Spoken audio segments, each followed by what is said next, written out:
Topic है वो है अपक्रिया की दर या वेग हम किसे कहते हैं, यानी कि अपक्रिया की दर या वेग।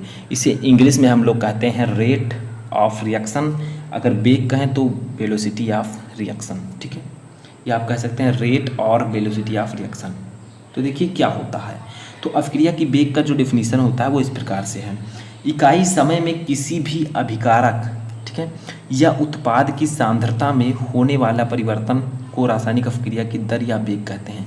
यानी कि एक पार्टिकुलर टाइम में, इकाई समय में, ठीक है, किसी भी अभिकारक या उत्पाद की, या है प्रोडक्ट ले लीजिए चाहे रिएक्टेंट ले लीजिए, कि सांद्रता, सांद्रता का मतलब कॉन्सेंट्रेशन, यानी कि उसके मॉलिक्यूल्स कितने हैं, जितने ज़्यादा मॉलिक्यूल्स होंगे उतनी ज़्यादा आपकी अपक्रिया, अपकारक और उत्पाद की सांद्रता होगी। तो सांद्रता में होने वाले परिवर्तन को रासायनिक अपक्रिया की दर या वेग कहते हैं। इकाई समय में अगर किसी भी अभिकारक या उत्पाद की सांद्रता में परिवर्तन होगा तो उसे हम लोग कहेंगे रासायनिक अपक्रिया की दर या वेग, ठीक है। अब देखिए अपक्रिया की जो दर होती है उसको हम कैसे प्रदर्शित करते हैं। तो मान लीजिए, ठीक है, यहाँ पर हम लोग समझते हैं। तो देखिए आप अपक्रिया की वेग बराबर लिख सकते हैं, जैसे आप लोग यहाँ पर लिखिए अपक्रिया की वेग, ठीक है, डेफिनेशन की सहायता से समझिए अपक्रिया की या का वेग, ठीक है, इक्वल टू आप लिख सकते हैं इसका डेफिनेशन क्या, मैं नीचे लिख दे रहा हूँ, समझ जाइएगा। तो अभिकारक या उत्पाद की सांद्रता में होने वाला परिवर्तन, ठीक है, अभिकारक या उत्पाद की सांद्रता में क्या परिवर्तन हो रहा है अपान परिवर्तन में लगा समय, परिवर्तन में लगा समय, ठीक है। तो अपक्रिया की वेग इक्वल टू होता है अभिकारक या उत्पाद की सांद्रता में होने वाला परिवर्तन अपान परिवर्तन में लगा समय। मैंने आपको डेफिनेशन में पहले ही बताया है कि इकाई समय में किसी भी अभिकारक या उत्पाद की सांद्रता में होने वाले परिवर्तन को हम रासायनिक अपक्रिया की दर या वेग कहते हैं, ठीक है। अब देखिए यहाँ पर हम मान लेते हैं, माना यानी कि यदि मान लीजिए डेल टी समय में पदार्थ की सांद्रता, ठीक है, पदार्थ की सांद्रता डेल सी हो, सी का मतलब कॉन्सेंट्रेशन, ठीक है, डेल सी हो तो अभिक्रिया का वेग क्या होगा, अपक्रिया का वेग, ठीक है। तो मान लीजिए कोई भी पदार्थ है, पदार्थ का मतलब आप अभिकारक भी ले सकते हैं, उत्पाद भी ले सकते हैं, ठीक है। तो इसकी सांद्रता में परिवर्तन अगर मान लीजिए डेल सी हो और इसमें लगा समय डेल टी हो, तो इसी को हम लोग कहेंगे अपक्रिया का वेग। यानी कि अभिकारक के उत्पाद की सांद्रता में होने वाले परिवर्तन को हम डेल सी मान लेते हैं, परिवर्तन में लगा समय डेल टी मान लेते हैं, तो इसी को हम लोग कहेंगे अपक्रिया का वेग, ठीक है। अभी आगे और आपको समझ में आएगा डीपली। तो देखिए अब एक बात यहाँ पर समझिए, इसका मात्रक क्या होता है। तो इसका मात्रक, अपक्रिया की वेग का मात्रक जो होता है, ठीक है, इसका मात्रक होता है मोल लीटर इनवर्स, ठीक है, mole litre inverse and second inverse, mole litre inverse and second inverse, या आप इसे ही लिख सकते हैं मोल लीटर इनवर्स, ठीक है, और मिनट इनवर्स, मिनट इनवर्स, ठीक है। दोनों में से आप किसी को भी लिख सकते हैं। देखिए मैंने यहाँ पर सेकंड के स्थान पर मिनट लिख दिया है, थोड़ा सा बड़ा है मात्रक, ठीक है, वही आपको सेम है। अब देखिए आगे बढ़ते हैं थोड़ा सा। अगर मान लीजिए अभिकारक या उत्पाद गैसीय अवस्था में हो तो हम यहाँ पर लिख देते हैं गैसीय अवस्था में होने पर, यानी कि अभिकारक या उत्पाद अगर गैसीय अवस्था में हो तो क्या होगा, ठीक है, मात्रक होने पर, ठीक है। तो देखिए इसका मात्रक हो जाएगा वायुमंडल, वायुमंडल, ठीक है, सेकंड इनवर्स, सेकंड इनवर्स, या आप लिख सकते हैं वायुमंडल मिनट इनवर्स, वायुमंडल मिनट इनवर्स, ठीक है। इसी को हम लिख सकते हैं एटीएम, एटीएम कौन ला एटमॉस्फेयर, ठीक है, सेकेंड इनवर्स। तो इस प्रकार से आप इसे लिख सकते हैं। ये दोनों कंडीशंस मैंने आपको बता दिया। अगर मान लीजिए गैसीय अवस्था में तो इस प्रकार से लिखिए, अगर आपका जो है इस प्रकार से है तो आप लोग इस प्रकार से इसका लिखेंगे मात्रक, ठीक है। तो आगे अब तो स्टूडेंट अब हम जानेंगे कि रासायनिक बलगतिकी के अंतर्गत कितने प्रकार के वेग का अध्ययन किया जाता है। तो देखिए रासायनिक बलगतिकी के अंतर्गत अभिक्रियाओं के निम्न 3 प्रकार के वेगों का अध्ययन किया जाता है, यानी कि 3 प्रकार के वेग का हम अध्ययन करेंगे। फर्स्ट है औसत दर या वेग, यानी कि औसत दर भी कह सकते हैं, औसत वेग भी कह सकते हैं, ठीक है, जिसे हम कहते हैं एवरेज रेट या एवरेज वेलोसिटी। सेकंड है ताक्षणिक वेग, ठीक है, जिसे हम इंग्लिश में कहते हैं इंस्टेंटेनियस रेट। और थर्ड है आपका प्रारंभिक वेग, ठीक है। तो ये 3 प्रकार के वेग का हम अध्ययन करते हैं। प्रारंभिक वेग को हम कहेंगे इनिशियल वेलोसिटी, ठीक है। तो इन 3 प्रकार के हम वेग का अध्ययन करेंगे, तो एक एक को समझेंगे। सबसे पहले हम जानेंगे औसत वेग के बारे में।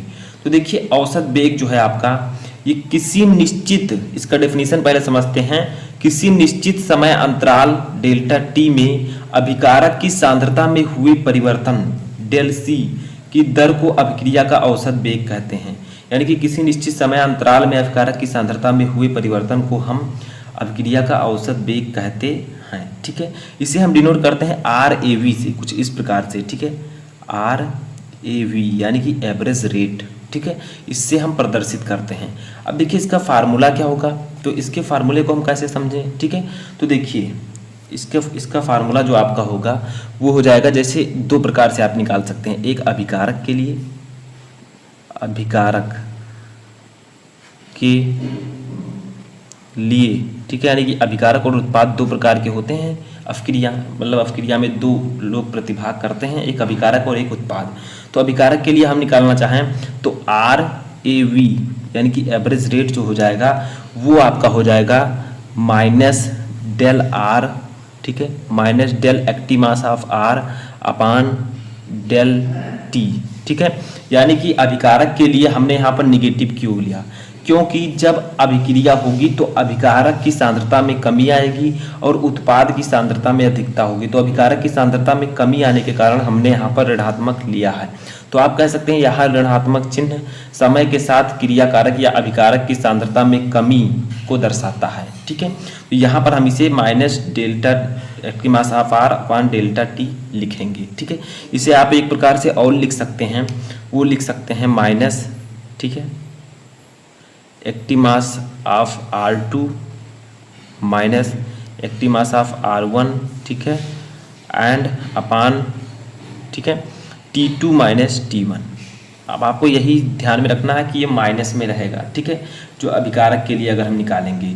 अब देखिए औसत वेग अगर हम उत्पाद के लिए निकालें, ठीक है, यानी कि प्रोडक्ट के लिए, तो देखते उत्पाद के लिए तो मैंने आपको बताया कि जो उत्पाद है उसमें वो बढ़ेगा, ठीक है। तो इसके लिए हम जब निकालेंगे average velocity RAV equal to, तो हम लिख देंगे माइनस, सॉरी यहाँ पर माइनस कुछ नहीं रहेगा, ठीक है, यहाँ पर आपका रहेगा del P T mass of P upon del T, ठीक है, इतना ही सिर्फ रहेगा क्योंकि ये बढ़ रहा है इसलिए प्लस में रहेगा, ठीक है। तो यहाँ पर जो प्लस चिन्ह है वो समय के साथ उत्पाद की सांद्रता में वृद्धि या बढ़ोतरी को प्रदर्शित करता है।